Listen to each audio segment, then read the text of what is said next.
Assalamualaikum warahmatullahi wabarakatuh.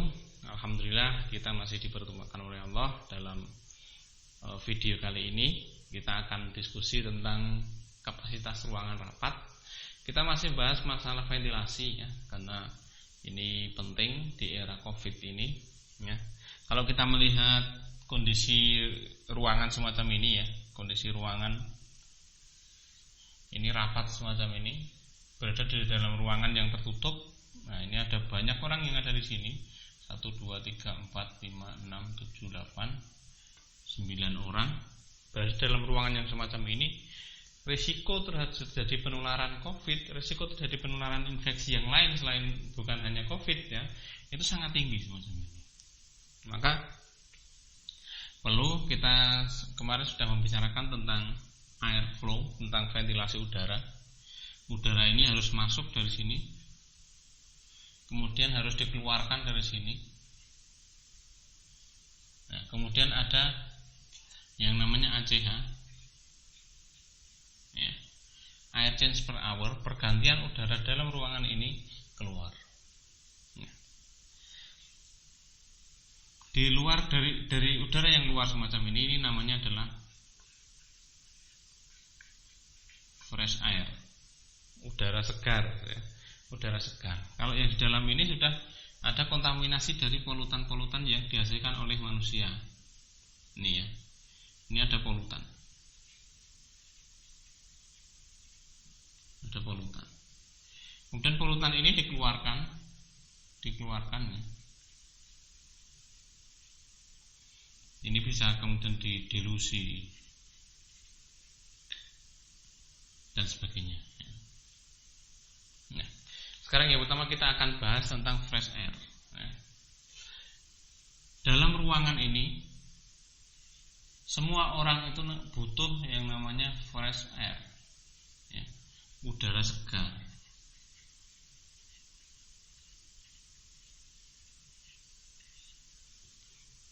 Nah, sebenarnya apa fungsi dari fresh air ini?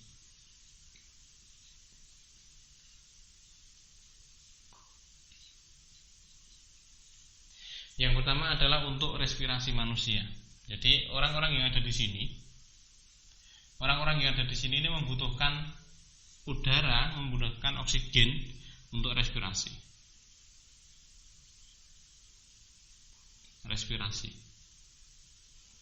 Makanya setiap orang ini membutuhkan udara segar untuk dia bisa bernafas. Kemudian selain itu, ini juga untuk mengontrol suhu. Kontrol suhu ruangan.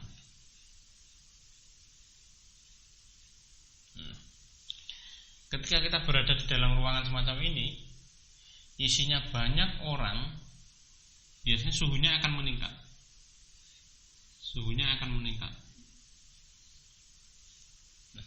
Ketika udara ini dimasukkan, udara yang di sini ini udaranya biasanya suhunya lebih segar. Suhu udara itu berkisar antara 20, ada yang 25, kalau panas itu bisa sampai 30 derajat Celcius. Di dalam ketika ini diproduksi, suhu masing-masing orang ini suhunya adalah 36 derajat Celcius. Ketika dia menghasilkan panas, kemudian menginduksi kepada udara yang ada di dalam ini, maka suhunya akan meningkat. Maka dibutuhkanlah udara-udara segar ini, fresh air ini untuk bisa masuk ke dalam sehingga suhunya biar akan diturunkan lagi. Kemudian mengontrol humidity, mengontrol kelembaban.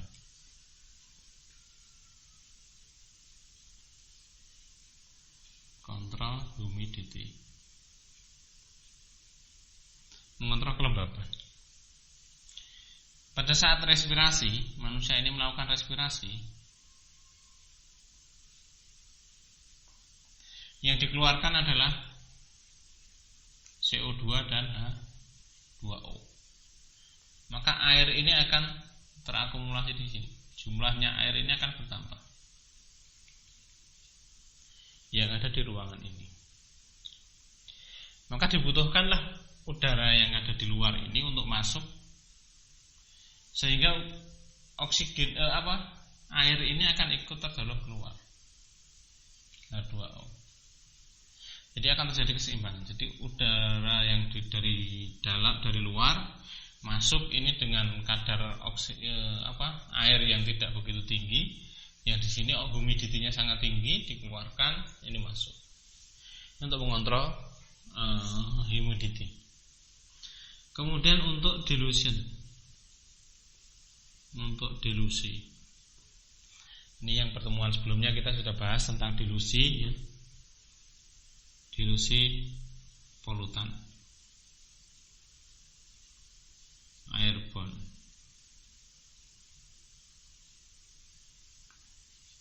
Airborne infection. Nah, ya, ini untuk di remove ya, removal ya, removal. Selain airborne infection removal juga CO2 yang kita hasilkan. Kalau respirasi, kebutuhan respirasi ini O2-nya yang kita butuhkan. Kalau ini CO2 ini akan kita buang. CO2-nya akan kita buang. CO2. Kemudian kalau ada yang orang merokok ya, ada asap rokok, kemudian kalau ada bau ya, ada bau, kalau udah bau ini didilusi, dikeluarkan, udaranya dimasukkan yang segar, yang kotor dikeluarkan ke sana. Di antaranya adalah fungsinya adalah ini 1, 2, 3, 4 ini fungsinya fresh air. Maka kenapa kita butuh udara segar yang harus masuk ke dalam ruangan itu. Nah, sebenarnya kebutuhan orang ini berapa? Ternyata ada konstanta kebutuhan orang ini, kebutuhannya berapa udara segar yang dibutuhkan oleh orang ini ya. Dalam banyak literatur ya didapatkan ada yang ketika orang ini berada di area perkantoran ya, kebutuhan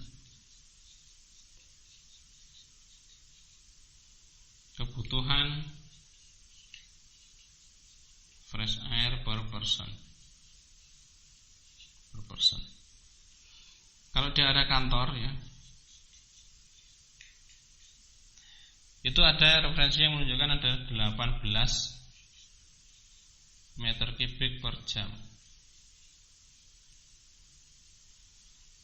Ini sebenarnya setara dengan, kalau kita hitung, kita konversikan, ini setara dengan 10, sekian kubik feet per menit, 4 sekian. Kita lebih perdalam lagi, ada yang lebih detail lagi, yaitu di ruang rapat ya.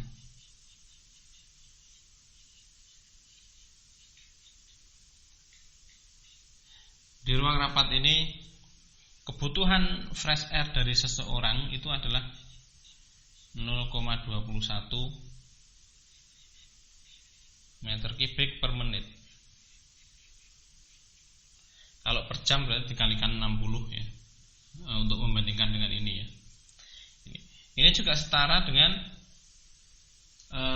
7 ya, 7 cubic feet per minute. Nah, biar kita bisa bandingkan ya, kalau 18 meter kubik per jam itu 10 CFM. Kalau 0,21 meter kubik per menit itu juga 7 CFM, lebih sedikit ya. Ini referensi begitu ya. Kemudian saya pernah diskusi ya dengan dokter. Itu ada yang beliau ini mendapatkan referensi bahwa di era COVID-19 ini, kebutuhan orang yang dalam ruangan itu, kebutuhan fresh air-nya itu 14 liter per second, 14 liter per detik kebutuhan masing-masing person. setara dengan apa? Kalau kita konversikan ya, kita konversikan itu adalah sekitar 29,6 kubik feet per menit ya, 29 CFM nih. Jadi kebutuhannya bisa 10 CFM, bisa 7 CFM, bisa 29,6 CFM, tergantung referensinya kita mau pakai yang mana. Ini tentang kebutuhan dari fresh air, kebutuhan udara segar dari manusia ya, dari person, dari orang. Kemudian kita coba hitung, kalau kemudian orangnya sejumlah ini, maka berapa kebutuhannya, kebutuhan ventilation rate-nya ya. Kalau kita ada, misalkan ini ada 10 orang, coba kita pakai ini ya, kita pakai referensi yang ini 29,6. 10 orang maka 29,6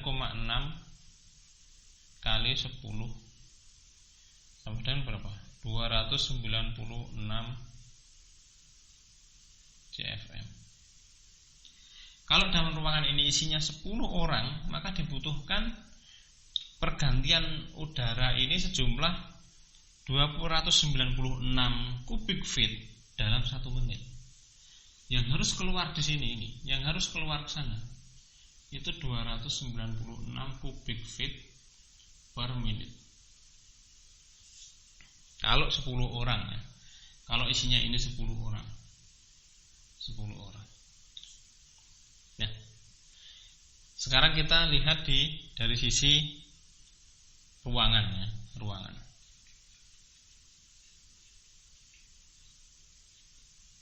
Seandainya kita belajar, kita asumsikan ya, kita mengambil sampel ya, mengambil contohlah ruangan ini volumenya adalah panjang line 5 meter, lebarnya 5 meter, kemudian tingginya 4 meter. 5 meter, 5 meter, 4 meter. Jadi panjang ke sini 5 meter, lebarnya 5 meter, tingginya ini 4 meter. Maka ini volumenya adalah 100 meter kubik volumenya. Nah, kemudian kalau kita kemarin belajar tentang ACH, air change per hour, ada referensi yang mengatakan minimal adalah 4 kali per jam. Air change per hour-nya adalah 4 kali per jam. Kita hitung 4-nya per jam. Maka ventilation rate-nya ini berapa? Kita lihat Q-nya berapa? Adalah volume atau 100 kalikan ACH 4 dibagi 60 menit.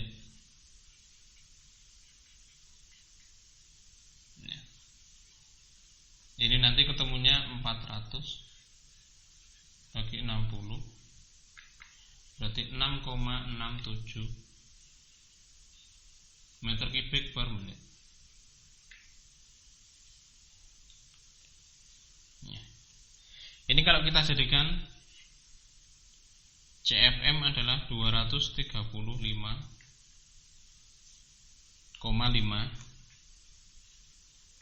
CFM. Kita butuhkan sejumlah 296 CFM, tapi yang kita bisa hasilkan hanya 235 CFM.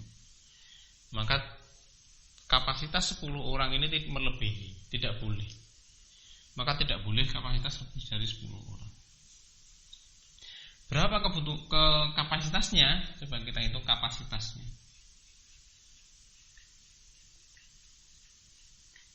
Kapasitasnya adalah kebutuhan per orangnya adalah 29,6 CFM. Yang kita bisa sediakan adalah 235,5.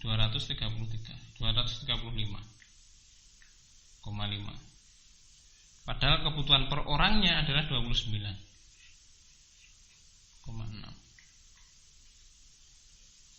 Ya. Berapa dihitung? Ini ada 7,96 orang.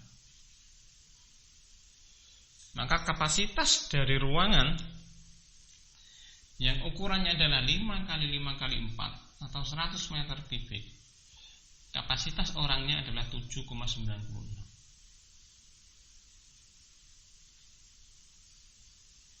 orang. 7 orang lah, atau kita bulatkan jadi 8 orang cukup ya. Ini itu kalau kita mampu menyediakan ACH-nya, kita mampu menyampaikan ACH-nya ini 4 kali per jam. Kalau ACH-nya ini cuma 2 kali atau ACH-nya ini cuma 1 kali, maka ini lebih sedikit lagi, orangnya lebih sedikit lagi. Taruh misalkan lah ini ACH-nya cuma 2 ya. Misalkan ACH-nya ini 2. Maka di sini cuma 200 per 60, 20 per 6 sama dengan 3,3 ya. 3,6. 6 tadi 235. Kalau 3 berarti sekitar 100-an ya. Sekitar 100 CFM.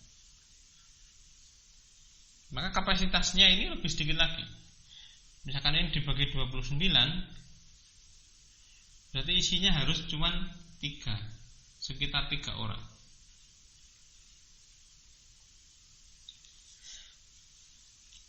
Jadi kalau AC hanya 2, kita hanya mampu, ruangan ini hanya mampu menampung 3 orang. Tapi kalau AC hanya bisa kita maksimalkan 4, maka orangnya bisa 7 sampai atau 8 orang. Semakin tinggi ACH-nya, air change per hour-nya, misalkan ini 6, maka kapasitasnya akan lebih banyak lagi.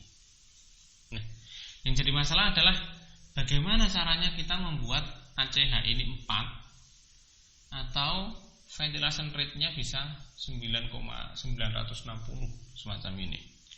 Ini berkaitan dengan exhaust-nya. Kalau kita mau beli exhaust ya,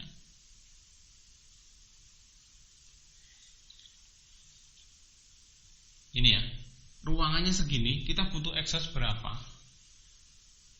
Ini kapasitasnya berapa? Nah, kalau kapasitasnya ini bisa sampai 400 CFM. Biasanya ini nulisnya kapasitasnya atau airflow ya, atau Q ventilation rate. Bisa menyediakan 400, maka ini cukup 1. Diberi 1 saja cukup. Nanti sudah menghasilkan 4 kali per jam pertukarannya. Tapi kalau ruangannya ini lebih besar lagi, misalkan ini 10 kali 10 kali 4 misalkan, ya kan ruangan 10 kali 10 kali 4 meter, maka 10 kali 100 kali 4, 400 meter kubik. Nah, untuk menghasilkan 4 ACH 4, berapa kapasitas yang harus kita butuhkan? Maka ini 400 kali 4 sama dengan 800 dibagi 60. 80 dibagi 6. Berapa 80 dibagi 6? Ya. Itunya segini. Bisa jadi ruangan yang sebesar ini kita butuh kapasitor ya, butuh airflow lebih dari ininya. Mungkin kita butuh exhaust-nya. Exhaust fan-nya ini mungkin 2 dikalikan 2. Nanti bisa ketemu 800 CFM. Ini untuk mengejar biar ACH-nya ini tinggi. Karena standar ACH kan minimal 4 ya. Kalau kita nggak mampu menyediakan sampai 4 ini, maka kapasitas orangnya akan turun semacam itu. Nah, ini jadi kebutuhan exhaust fan-nya harus kita perhatikan berapa butuhnya, kemudian luas volume ruangannya harus berapa ini ya, kemudian berapa orang kapasitasnya. Ini berkaitan dengan ini tadi konstantanya. Kita pakai standar COVID itu kebutuhan udaranya itu 14 liter per second atau 29,6 CFM. Nah, jadi itu teman-teman yang bisa kita diskusikan. Ini nanti sebagai bahan pertimbangan kalau kita membangun sebuah rumah atau sebuah gedung, sebuah kantor, atau ini bisa dibuat pertimbangan untuk dalam rangka menghitung aliran udara di sekolah, di kelas, kemudian di ruang rapat, ruang pertemuan, itu juga harus kita perhitungkan. Salah satunya dengan metode yang seperti ini.